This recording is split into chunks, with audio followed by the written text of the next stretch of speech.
बोलिए सद्गुरुदेव की जय। कहे कबीर, किस किस को समझाऊं, सब जग अंधा, सबको लगल बा पिटवा का धंधा। अगर थोड़ा दृष्टिपात करोगे पूरी दुनिया भटक रही है। क्या साहब की बात है, एक दो हुए ताए समझाऊं, सकल जग अंधा, सबको लगल बा पिटवा का धंधा। जिस तरह इंसान नींद में जब जाता है, ऐसा इस संसार में कोई जीव नहीं है जो सोता नहीं। अलग बात है कोई सुंदर बिस्तर पर लेटा है, कोई चमगादड़ की तरह उल्टा लटक कर सोया है, कोई मृगा की तरह, क्योंकि उसके पैरों में घुटने नहीं है, जोड़ नहीं है, खड़े खड़े सोता है, सोते। और सबको इसका आचरण करना पड़ता है। इसी तरह आहार सभी कर रहे हैं, चाहे अनल पक्ष आहार करता है, वायु का करता है। अनल पक्ष पर साहब ने बहुत शब्द कहे हैं।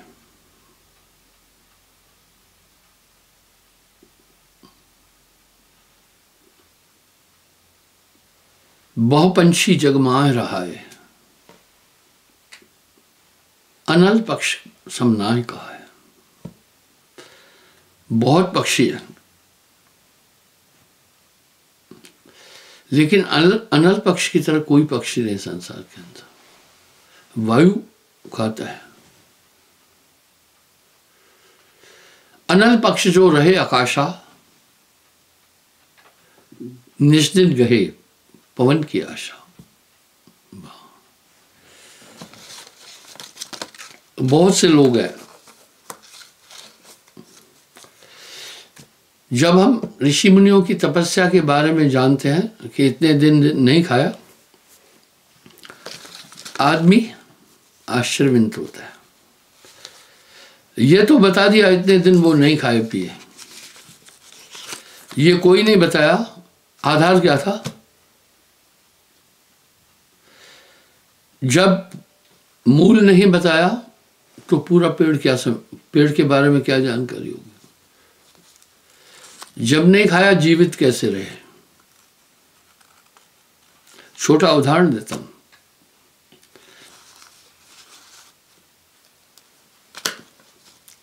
मछली रक्तधारी है, मछली में ब्लड है।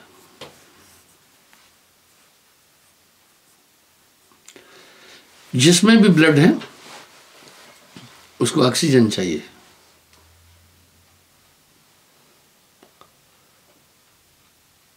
मछली कहां से ऑक्सीजन प्राप्त करती है? वो तो बाहर हवा में घूमती नहीं। आप हम सुनते हैं, पढ़ते हैं, प्रकृति का नियम समझिए। जल दो गैसों का मिश्रण है, जल दो गैसों का मिश्रण, उसमें ऑक्सीजन भी है। उसके शरीर में एक सिस्टम है, वो जल से ऑक्सीजन निकालती है।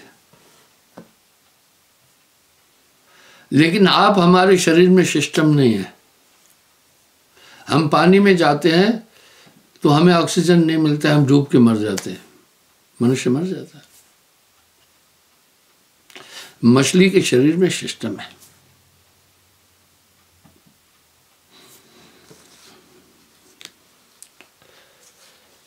सांप के शरीर में सिस्टम है। जब दीपावली का दीप जलता है, सर्प भूमिगत हो जाता है, फिर वो बसंत ऋतु में बाहर आता है। 4 महीने अंदर बाहर क्यों नहीं निकला? सर्प हमेशा वक्रावत चलता है, यूं चलता है।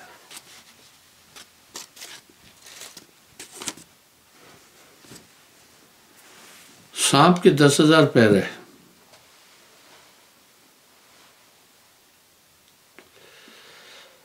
सांप के शरीर का तापमान बाहरी तापमान पर है।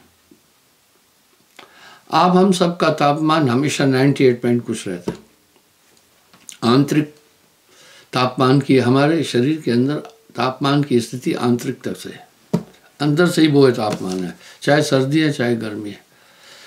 सांप के शरीर का तापमान बाहरी तापमान से संबंध रखता है।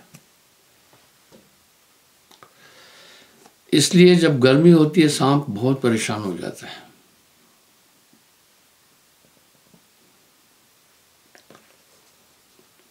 एक उदाहरण देता हूं, इसलिए फिर वो ठंडक में रहना चाहता है गर्मी में। और हमारी मिट्टी में बड़ी ऑटोमेसी है, ये सर्दी में गर्म हो जाती है और गर्मी में ठंडी।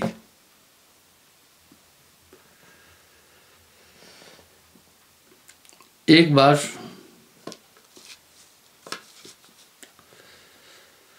सीमा पर एक्सरसाइज थी,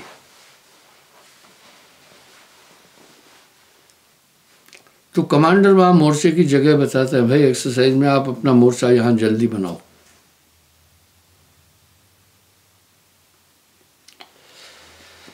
एक मोर्चे में 2-2 आदमी होते हैं, तो खोदते 4.5 फीट गहरा खोदना है।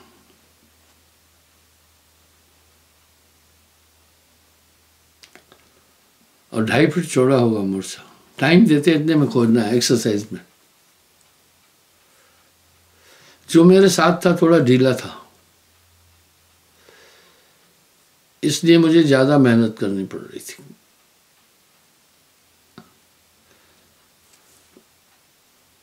और वो मोर्चा नदी के किनारे था, इसलिए थोड़ी सी मिट्टी गीली थी।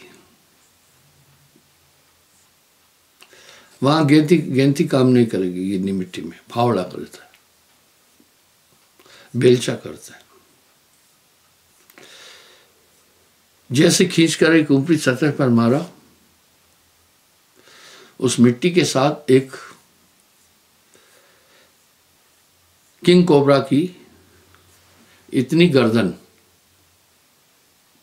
और इतना अंग उस बेलचे के साथ आया, यानी वो मर गया।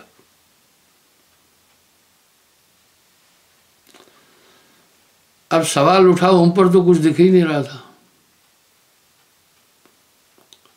वो वहां क्यों था? भीषण गर्मी थी, मिट्टी ठंडी होती है। तो सर्प के शरीर में भी एक सिस्टम है। वो 4 महीने क्या खाता है? भूमिगत होने के बाद वो 4 महीने वायु के द्वारा अपना जीवन यापन करता है। उनके शरीर में सिस्टम है। सच्चाई क्या है? पर इसको विज्ञान नहीं मानने वाला है। सच्चाई ये है कि जो हमारे ऋषि मुनि दीर्घ साधनाएं की, कुछ भी नहीं ग्रहण किया, वो कैसे जिए, ये कला है। आप देखते हैं कुछ कुछ योगी भूमिगत समाधि लेते हैं, 2-2, 3-3 दिन जमीन में रहते हैं। उनका इतना ही अभ्यास है, वो 2-3 दिन जमीन में रह लेते हैं। ऑक्सीजन कहाँ से आई?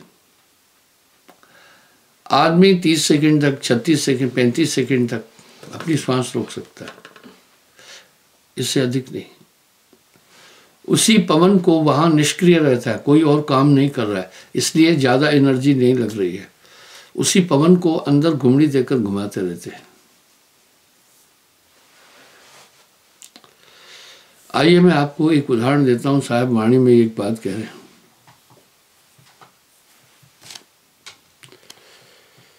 इस तरह पलटू साहब भी एक शब्द कह रहे हैं, ज्ञान भूमि के बीच लगत ना भूख और प्यासा। ध्यानावस्था में आदमी भूख और प्यास इन सब से परे हो जाता है, निष्क्रिय हो जाती है बॉडी। बॉडी क्या होता है? अनहोल्ड होती है। जैसे आप किसी से बात कर रहे हैं, वो आदमी आपको कह रहा है भाई कनेक्शन नहीं काटना, 1 मिनट होल्ड पर रहो। जब होल्ड पर रहे आपका बिल नहीं लगता है, होल्ड पर रहा। इस तरह बॉडी होल्ड पर रखते हैं। और इस पर साहब ने अपने बहुत गहन शब्द बोले। बॉडी को होल्ड पर रखते हैं। वो होल्ड पर कैसे रखते हैं? जीवत मरिए भोजल तरिए पर भी मैंने एक बात कही है।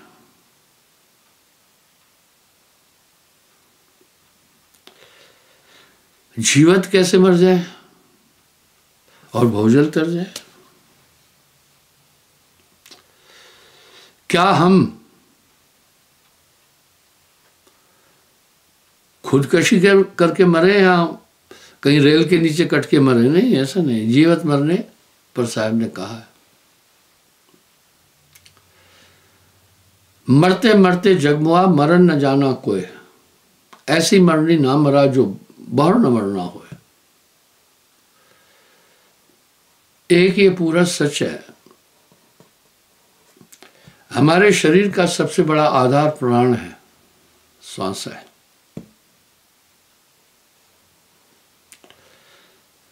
हमारे शरीर की ऊर्जा का सबसे बड़ा साधन, बाकी तो चीजें बात की है। काफी लोग हैं निर्जला रहते हैं, पानी नहीं पीते, बहुत दिन जिंदा रहते हैं। काफी लोग ऐसा है भोजन भी नहीं करते हैं, जिंदा रहते हैं। इस तरह हमारे शरीर की मुख्य ऊर्जा है प्राण। हमारे पूरे शरीर का संचालन प्राण करते हैं। मैंने इन प्राणों पर कई बार बोला है, ये 10 प्राण है। 5 प्राण, 5 उप प्राण। अपान, समान, उदान, प्राण, सर्वतन ज्ञान, देवतत, कृकिल, नाग, धनंजय, सबल। ये सब अपना अपना काम कर रहे हैं। पूरा शरीर उससे काम कर रहा है। और हम श्वास नासिका से लेते हैं। योगी लोग भी सिद्धियों की प्राप्ति के लिए चक्र शोधन और चक्र भेदन करते हैं। ये बहुत कठिन प्रक्रिया है। अब साहब को देखना, सहज मार्ग है साहब का, यानी उसमें कठिन परिश्रम नहीं करना होता। अब यहां साहब पुष्टि कर रहे हैं,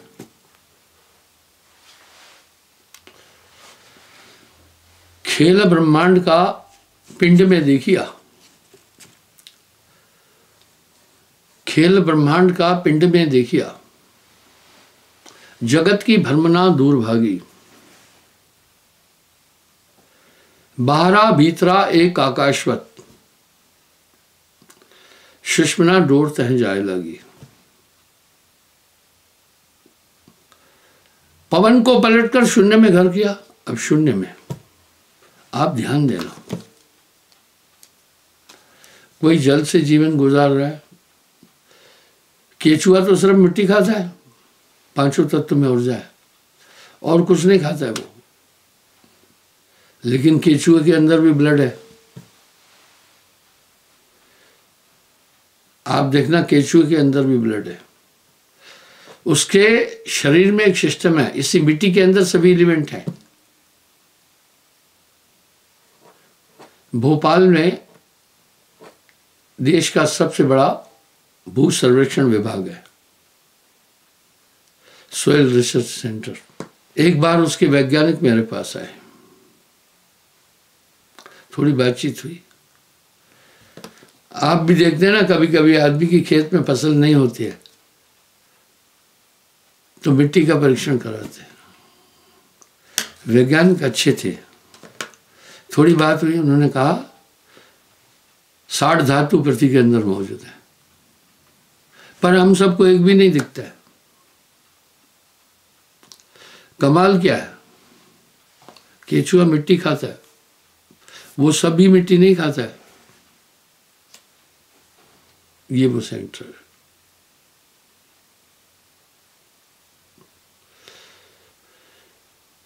केचुओं को ये पता है किस मिट्टी के अंदर धातु और तत्व हैं, उसी को खाता है। आप उस मिट्टी को देखना,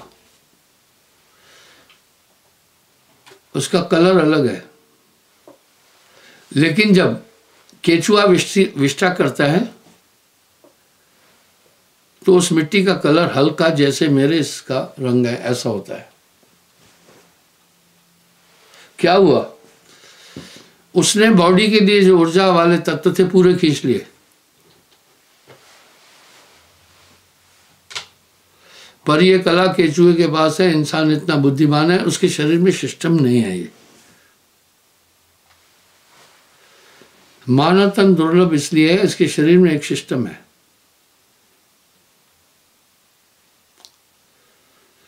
उस सिस्टम को अगर फॉलो करता है तो आंतरिक जगत में चला जाता है। साहब ने ऐसे ही वाणी में नहीं कहा, अब तू अंध धुंध अंधियारा इस घट भीतर, इस घट भीतर 9 लाख तारे, इसी में सूरज चंदा, इस घट भीतर बाग बगीचे, इसी में सींचन हारा। तो आइए हम देखते हैं इसमें से पूरा ब्रह्मांड है। देखेगा कैसे वो बता।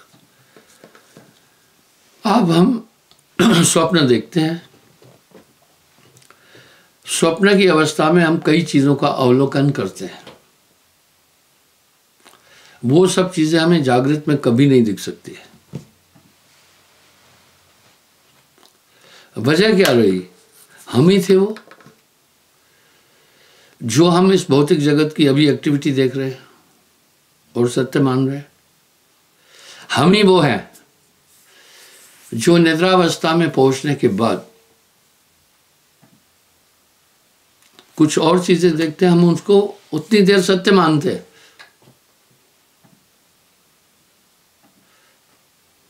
इस तरह संतों ने जगत को भी एक स्वप्न कहा है। जगत है रैन का सपना। इसी तरह अब शरीर को होल्ड पर रखा जाता है, इसलिए कहते हैं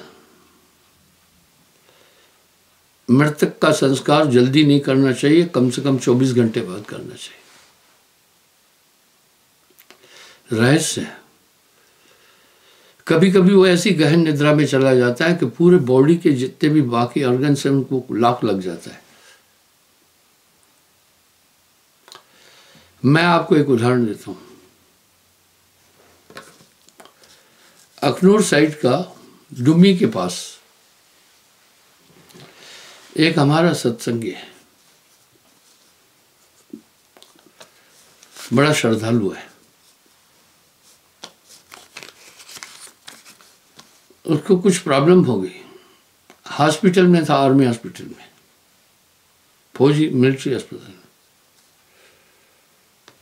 वहां डॉक्टरों ने उसको मूर्छित घोषित कर दिया। प्रॉब्लम थी उसको। तो आर्मी में जब भी कोई आदमी डेथ हो जाती है हॉस्पिटल में तो सेंट्री रखते हैं उसके ऊपर।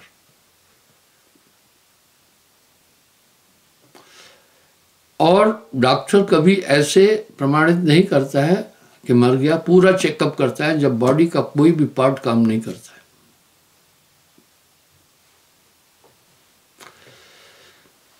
उसके ऊपर सफेद चादर डाल दी गई। आधी रात को संतरी ने देखा, एक उसकी उंगली हिली। देखिए, और लोग कहेंगे भूत आ गया। मुर्दा हो गया जिंदा, ऐसे कई हादसे हुए हैं।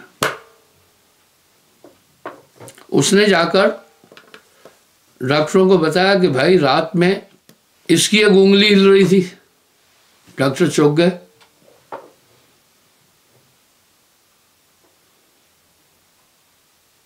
जब डॉक्टर चौंक गए, परीक्षण किया, पूरा वेंटिलेटर पर रख दिया, वो जिंदा हो गया, अभी भी जिंदा है। कभी कभी ऐसी सुप्त अवस्था में पहुंच जाते हैं जब बॉडी के ऑर्गन भी काम नहीं करते हैं। डॉक्टरों ने ऐसे ही नहीं प्रमाणित किया मर गया। उसका हार्ट भी वर्क नहीं कर रहा था, उसके शरीर में कोई ब्रीथिंग का सिस्टम भी नहीं था, ब्रीथ भी नहीं ले पा रहा, जितने वाइटल ऑर्गन है सब शांत हो चुके थे। इसी तरह सुषुम्ना नाड़ी खुलने के बाद जब पूरी 10 वायुयां ईंटा पिंगला लय हो जाती है, इस पर साहब कहे हैं, ईंटा पिंगला सुषुम्ना सम करे, अर्ध और ऊर्ध्वच ध्यान लावे, कहे कबीर सो संत निर्भय हुआ, जन्म और मरण का भरम भाने। फिर कह रहे हैं अपनी वाणी सुषुम्ना पर कह रहे हैं। आप देखिए, कानपुर में हुआ चमत्कार, अर्थी पर लेटा हुआ मुर्दा हुआ जिंदा। ऐसे आपको कई उदाहरण हम दे देंगे। तो इस तरह ये आदमी कई साल तक अपने बॉडी को होल्ड पर रख सकता है, कई साल तक। पर अभी वो योगिक क्रियाएं समाप्त हो गई हैं। तो सुषुम्ना में पहुंच जाने के बाद आदमी मर नहीं जाता, बॉडी होल्ड पर हो जाती है, बॉडी होल्ड पर हो जाती है। कभी कभी आदमी ऐसी अवस्थाओं में नेचुरल पहुंच जाता है, इसलिए एकदम उसको नहीं ले जाते हैं शमशान घाट। विधान है मुर्दा शरीर छोड़े तो हो सके उस दिन उसको संस्कार नहीं करना, नेक्स्ट करना। तो जब ये सुषुम्ना के अंदर जाता है तो पूरा ऑर्गन्स होल्ड हो जाते हैं। ये सब ऑर्गन वायु से ही एक्टिव है और हम सांस लेते हैं ईंटा और पिंगला से। साहब ने इस थ्योरी पर बहुत कुछ कह दिया। ईंटा पिंगला सुषुम्ना सम करे, अर्ध और ऊर्ध्व ध्यान लावे, कहे कबीर वो संत निर्भय हुआ, जन्म और मरण का भरम माने। फिर आगे कह रहे हैं, पवन को पलट कर शून्य में घर किया। हाँ, शून्य में घर किया। शून्य अवस्था आप जानते हैं, इसलिए योगी साधकों को तो कम से कम रुकना चाहिए, जल्दी नहीं चला देना है। ऐसा साहब की वाणी बोलती है। तब क्या वो फिर किस पर जिंदा रहता है? आप नींद में हैं, निद्रावस्था में आपके बाकी सभी ऑर्गन तो काम कर रहे हैं ना, हार्ट भी काम कर रहा है, किडनी भी काम कर रही है, ब्रेन भी काम कर रहा है, लीवर भी काम कर रहा है, लेकिन आप तो एक दूसरी अवस्था में चले गए ना। इस तरह सुषुप्ति में आदमी पहुंचता है, उसको मृत्यु अवस्था भी कहते हैं। कभी कभी आदमी सुषुप्ति में जब पहुंच जाता है, जटिल अवस्था होती है, वो उठ नहीं पाता है, फिर जल्दी नहीं उठ पाता है, बड़े संघर्ष के बाद उठता है। और उठने के बाद दरो दीवार चारों तरफ वो देखता है, मैं कहाँ हूं। इसको दूसरे शब्दों में घोर निद्रा भी कहते हैं। उस समय काफी और पार्ट्स बॉडी के, हमारी ब्रेन की कोशिकाएं भी सब सीज हो जाती है। इसका एक प्रमाण है, उस अवस्था में जागने के बाद उठकर आदमी दरो दीवार की तरफ चारों तरफ पहले देखता है, कहाँ हूं। कोशिकाओं का खेल है पूरा, मैं कहाँ हूं। थोड़ी देर के बाद में जब वो फिर सांस लेने लगता है तो हमारे शरीर का पूरा सिस्टम फिर जागरूक हो जाता है। इसका मतलब सुसुप्ति अवस्था में हमारा पूरा सिस्टम ही चीज था, वोल्ट पर था। तब वो देखता है ये दीवार अच्छा यहाँ की है, यहाँ है, कुछ देर में फिर वो सब चीज समझता है। इसलिए बुजुर्ग लोग, विद्वान लोग कहते हैं निद्रावस्था में आप अचानक कभी किसी को नहीं जगाना, बेवकूफी है। इसका एक कारण है, उस समय आपकी और कोशिकाएं काम कर रही थी, हड़बड़ाहट में जगा दिया आपको, तो जागृत अवस्था वाली नाड़ियां तो जाग जाती है, और लेकिन वो पूरी सोई नहीं, जो आपको निद्रावस्था में कुछ खेल, दोनों इंटैक्ट होता है, इससे दिमाग पर असर पड़ जाएगा, खुद उठे। इसका प्रमाण है, आदमी उस समय फेडअप हो जाता है, लिहाजन आपको चाहे कुछ नहीं बोले लेकिन परेशान होता है। इसी तरह बच्चे को तो कभी नहीं जगाना है। आप देखना 5 साल से कम उम्र के बच्चे, उन्हें जगाया जाए तो उठकर बहुत देर रोते हैं। ये होता है क्यों? जागृत और निद्रावस्था की दोनों कोशिकाएं आपस में भिड़ती है, तो आदमी इनकन्वीनियंस फील करता है, परेशानी फील करता है। इसलिए साधन अवस्था में भी कभी नहीं जगाना है। अगर साधक साधना में बैठा है उसको कभी नहीं जगाना। उस समय उसने ये स्थूल कोशिकाओं को कंट्रोल किया हुआ है। अगर जगाना लाजमी भी हुआ तो पैर के अंगूठे को स्लाइटली दबाना, धीरे से। इसका एक प्रमाण देता हूं।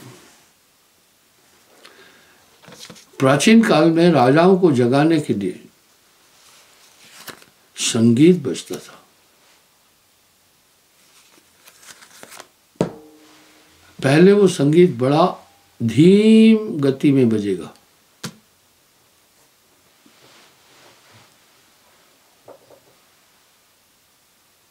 जब धीम गति में संगीत बजता है नींद वाले को पता नहीं चलता है। उसको कैसे लौटा रहे हैं जागृत में, आप देखिएगा। फिर धीरे धीरे धीरे धीरे म्यूजिक को बढ़ाते हैं, बहुत धीरे। इतने में क्या होता है, हमारी वो कोशिकाएं जो जागृत अवस्था में काम कर रही है वो उस तरफ कंसंट्रेट हो जाती है।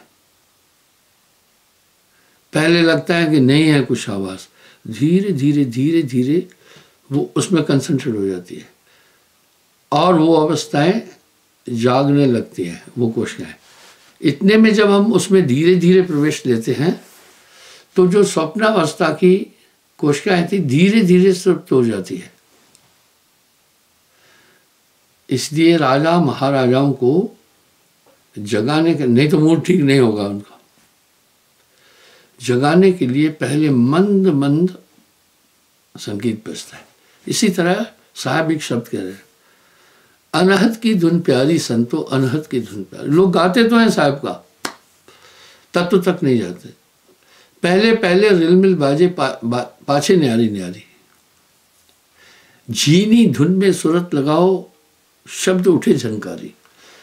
लोग हल्का लेते हैं इसको। आप इस जागृत अवस्था में जब उन धुनों में थोड़ा सा आपका ध्यान चला जाता है तो धीरे धीरे जागृत अवस्था की कोशिकाएं सिमटने लगती है। जब जागृत अवस्था की कोशिकाएं सिमटने लगती हैं तो शरीर की एक्टिविटीज लेस हो जाएगी।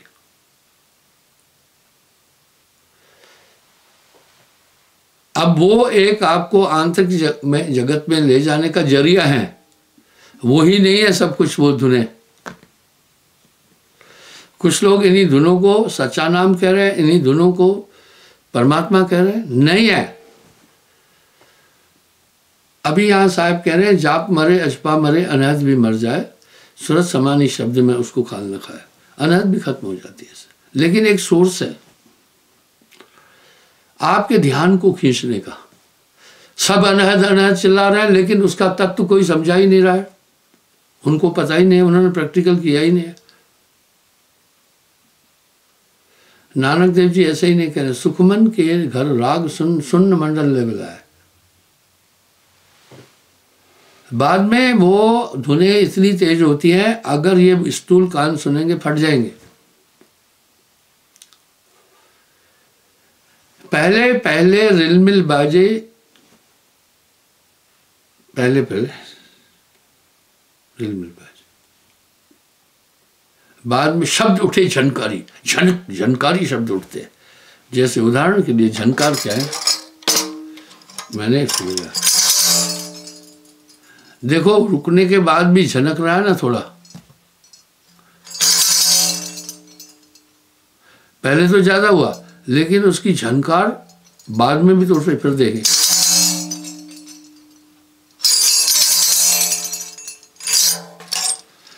झीनी तुरंत लगाओ शब्द हो झनकारी।